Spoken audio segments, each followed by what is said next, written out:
So I wanted to make a little bit of a video journal. I don't know if I'll post this at some point or not, but this is the beginning of January.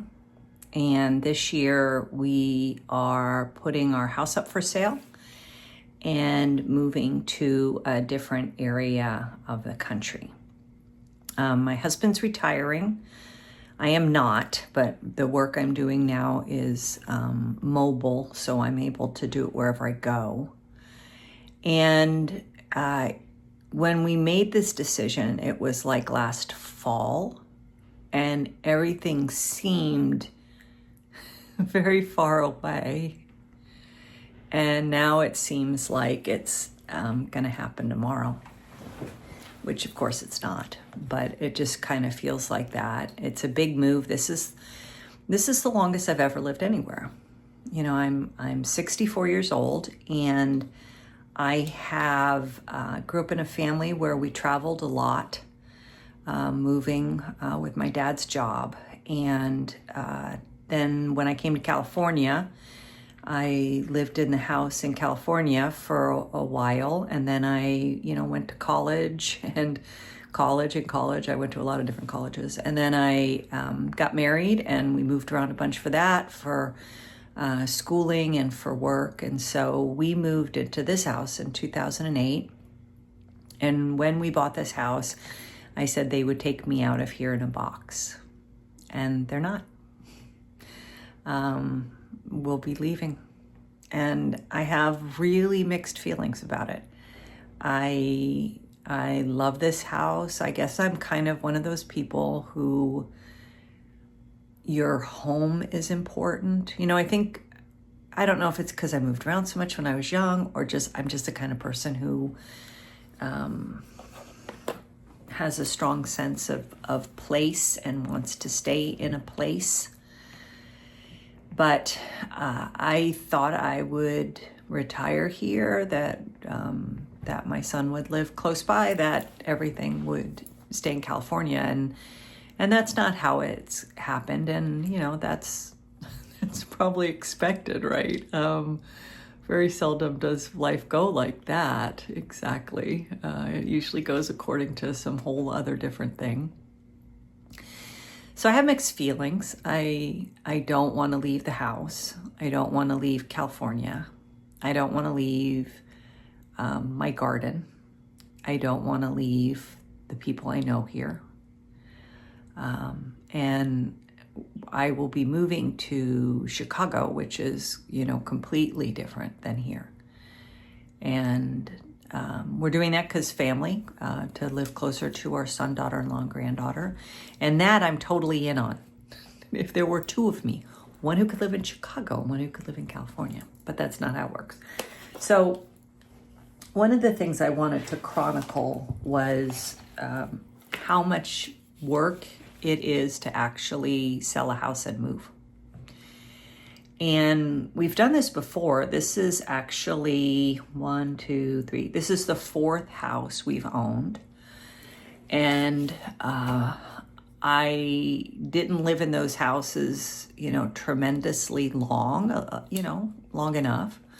But being here since 2008, there's a lot of things that have to get done before we move. And I think also I kind of feel like I owe it to the house, to leave it in the best possible state, so whoever comes in can, really see it and enjoy it. So some of the things on the list, and we created this list a while ago, and we've been working on it. So caulk the baseboards in the study, hire a pod and load it, declutter all the photos, declutter all the bookshelves, declutter all the closets, get rid of the turtle house. We've had a turtle for the last 5 years or so, and she ran away. And so we still have her house, and it's needs to go. New porch light fixtures, update front porch, garage sale or Facebook Marketplace. schedule big stuff haul. So things that we aren't going to take with us, either because they're old and rickety or because we inherited them and they've outgone with whatever is helpful out of them.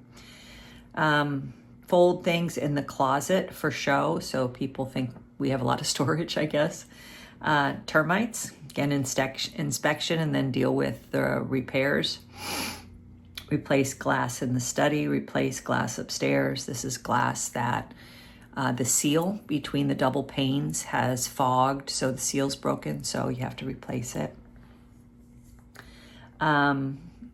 Review the HVAC system. Get a list from the insurance agent that we've had no claims while we've lived here.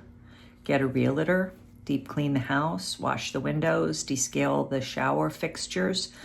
Check the attic. We had an issue with rodents a while ago, and we had a company out. This was probably 3 years ago now. 3 years.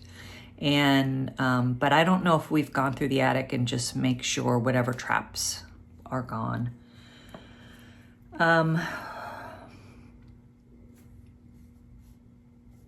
Blur the windows in the garage. We have a garage that has like small windows up at the top, and when you're outside you can just look in the garage and it doesn't look great, so I want to just blur those so you have the light but not the view. Replace the front door threshold. Power wash the sidewalks. Get a home inspection, which we decided not to do because the people who will buy the house will do that.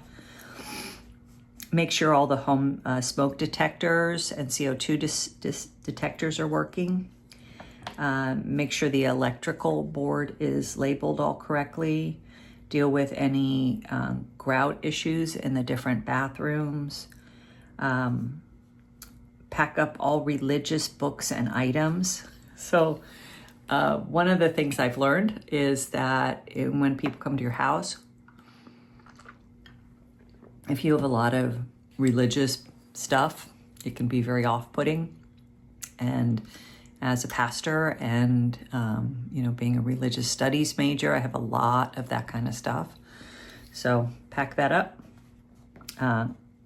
Redo the curb house numbers, the numbers that are on the curb.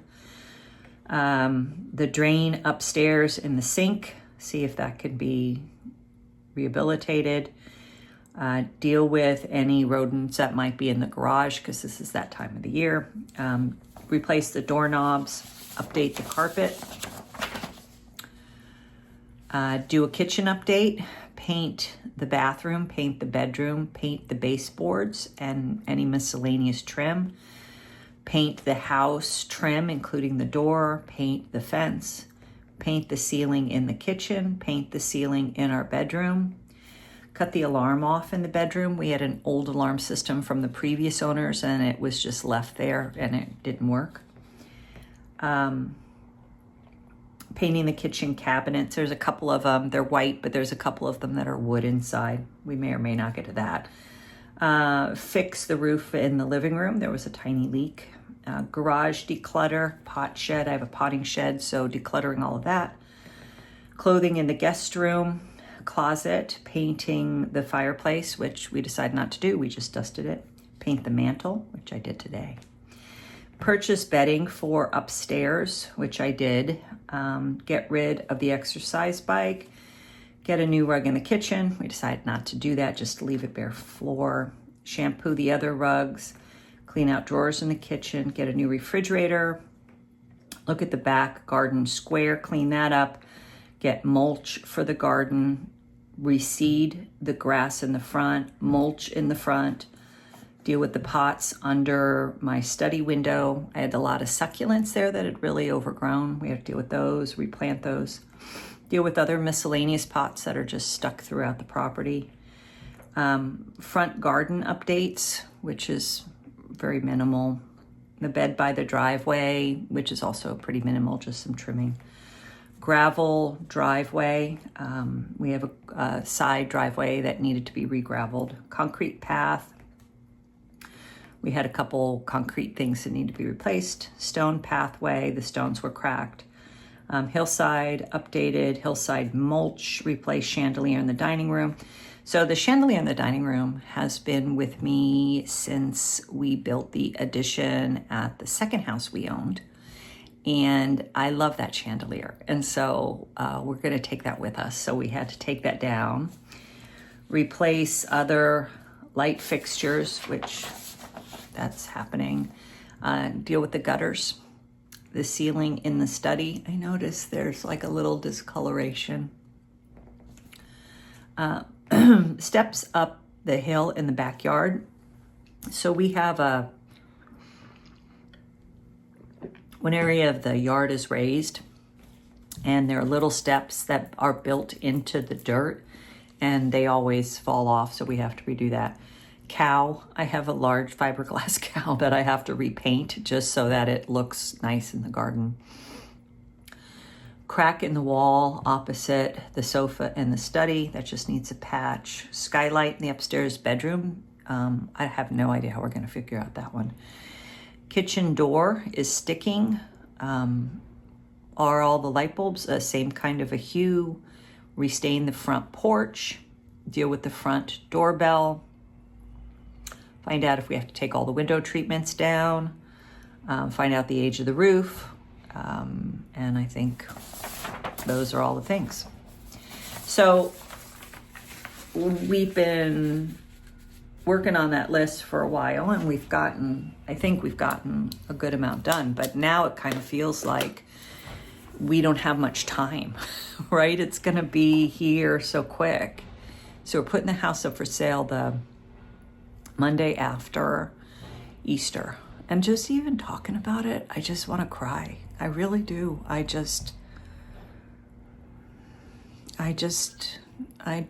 don't want to leave, but I know that that's what's next. And so I have to do what I need to do and enjoy the house while I'm here, which, I've always done, and take things with me that are meaningful, like the chandelier. And one other thing about that is, taking things that are meaningful. I think one of the things that I keep thinking about is I feel like because I'm so happy with this house that wherever I go, I'm not going to be as happy there. Like, I don't know why I decided that. That's a terrible thing to decide. And so I was thinking, what if I thought that the house that I got next was a better house even than this house? Like, what if there was a better house? And so I'm trying to think like that, not to stop being sad about this, but just to feel less dread about going there, because I look at the houses, there's some that are quite nice. I mean, I think but California has certain kind of homes, and this house is a ranch house, and it's I don't know, a little over 2,200 square feet. But how it's laid out is really kind of perfect, because you could be in the back bedroom and yell for someone to bring you something, and they could probably hear you because of just how everything's laid out. But you also feel like if you were upstairs in the upstairs bedroom, there's just one upstairs bedroom, that there would be privacy for you. So I looked on YouTube to see if there were other kind of vlogs about this kind of thing, about what it's like to want to stay somewhere, but also want to go somewhere for family and resettle there, and kind of all the different pieces of that. And I couldn't find anything. I thought that would be a pretty common experience. I have family members who've done it, but I couldn't find anything. So I thought I'll put together some of my thoughts about this and some of the things I'm learning about it. And so the thing I'll end with today is the thing that I learned so far in this, is that the things I've learned so far, that it comes quicker than you think it's going to. Like, we started thinking about this, I don't know, 6 months ago, something like that. And then it just all of a sudden seems like in 90 days the house is up for sale. And how is that possible? So it seems like things happen much quicker. And so I'm using that information not to wait till the last minute to do things. So today I did a couple things, and I'm just trying to every day do one or two things that are pieces of the list or are related to the list. And then the other thing that I learned was that it was my assumption that the next house would not be as good, that was just kind of my Eeyore belief, like, oh yeah, it will be closer to family, but the house won't be a house I love. It'll just be a house. And I thought, that doesn't have to be true. I could set my expectations a little higher than that. And I really should, right? I should. So that's what I'm trying to think about. And so I spent a lot of time, I was just on it today, looking at realtor.com and thinking about what could be, and just trying to think about it in a positive way, which I think is helpful, just because then I won't settle. I won't go, well, it's fine. I don't want to go somewhere where it's just fine. I want to go somewhere where I really not only love being close to my son and daughter-in-law and granddaughter, but I love the house and I love that new part of my life. So that's the expectation I am setting. So I'll talk to you next time.